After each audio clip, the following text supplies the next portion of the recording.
are a wondrous boy, then sing along with me. We are the Eagles on the road to victory. All for one and one for all, we'll answer to the call. We're the greatest team of all. Go, the wonder is forever.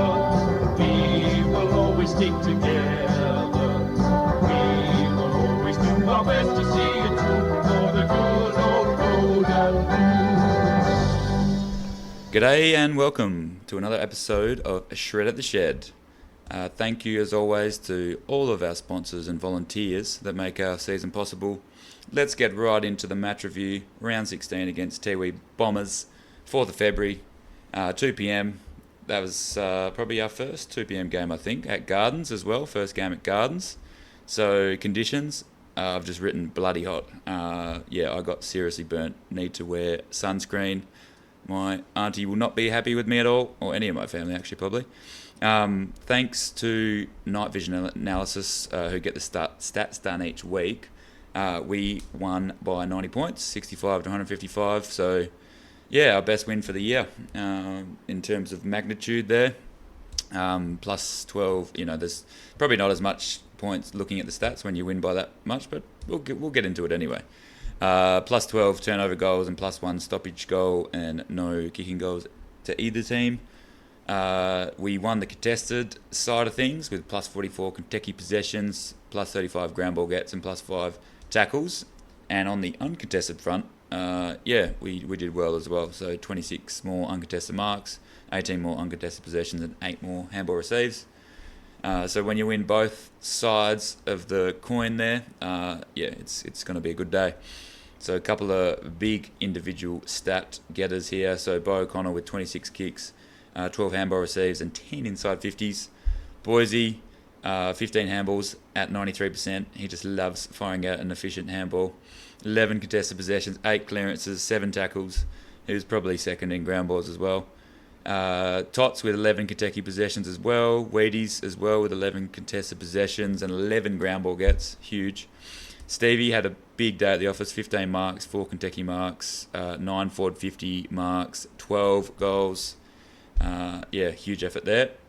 Myself with 4 contested marks, 10 hit outs. I did the first hit out and then ran forward. So I think I got pretty much all of them, which was nice. Newey with 5 intercept marks, always topping the intercept marks. Good Brody Newman there. Shane Thorne winding back the clock, 10 inside 50s as well. Mitchell Taylor with 7 rebound 50s and Keelan Fidger with 7 score assists. So major part of our forward line. Very selfless. Could have had another 7 goals to his tally, but he's passes to the best option. And captain for the day was Brody Newman. So big honour for Newms. It's his third season along with mine. Good recognition for how he goes about it. The ladder, Southern District's on top with 50 points, followed by Waratah Warriors on 44, St Mary's on 36, Nightcliff chasing on 32, and Darwin Buffaloes on 26. So they're the top 5. Trailing by 2 points is Pint on 24. Then we've got ourselves, Wanderers on 20 points. So we've bumped up above Palmerston, who are on 18 still, and Tiwi on 6. So they've had the win and the draw against Pint. So that's probably cost Pint a finals spot.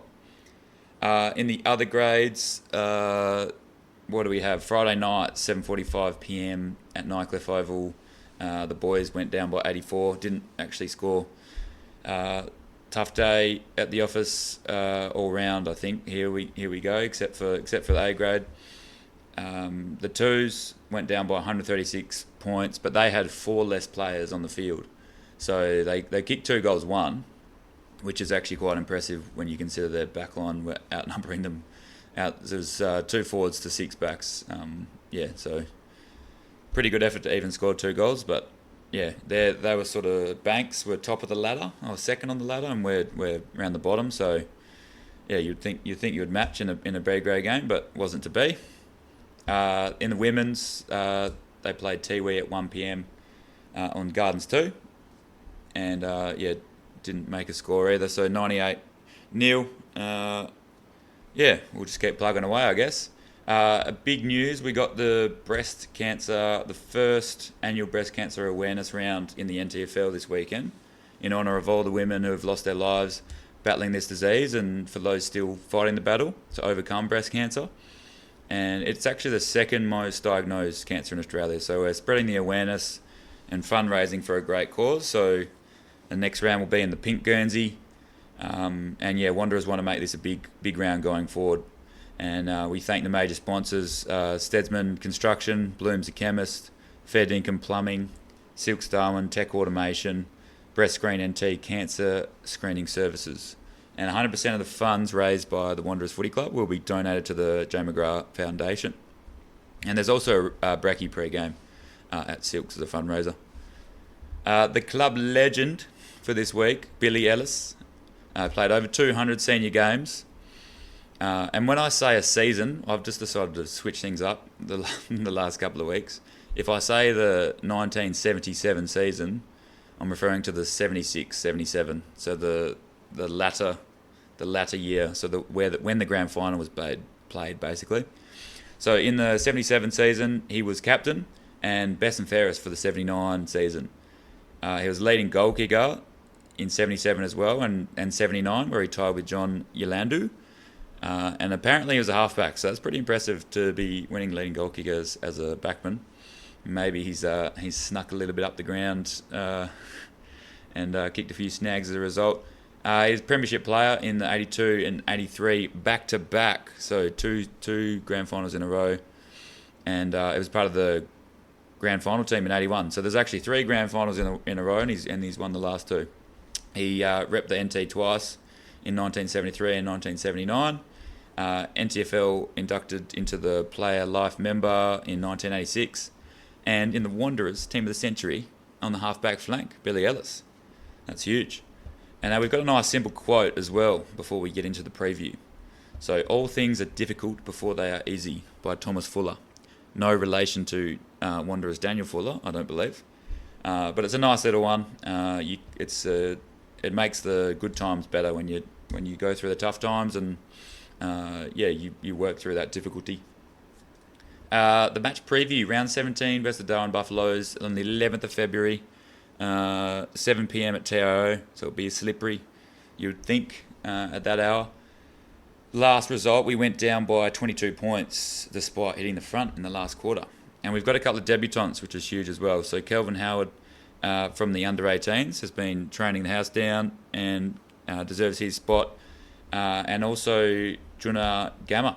He's been cracking away in the reserves, and yeah, it's a great recognition to be getting an A-grade game, especially in the pink as well. So a totally new thing as well. The other grades have got so what have we got? Under 18s at 10:45 TO1, they play the Buffs, followed by the women's at 2:30, followed by the twos at 4:30. So all playing against the Buffs.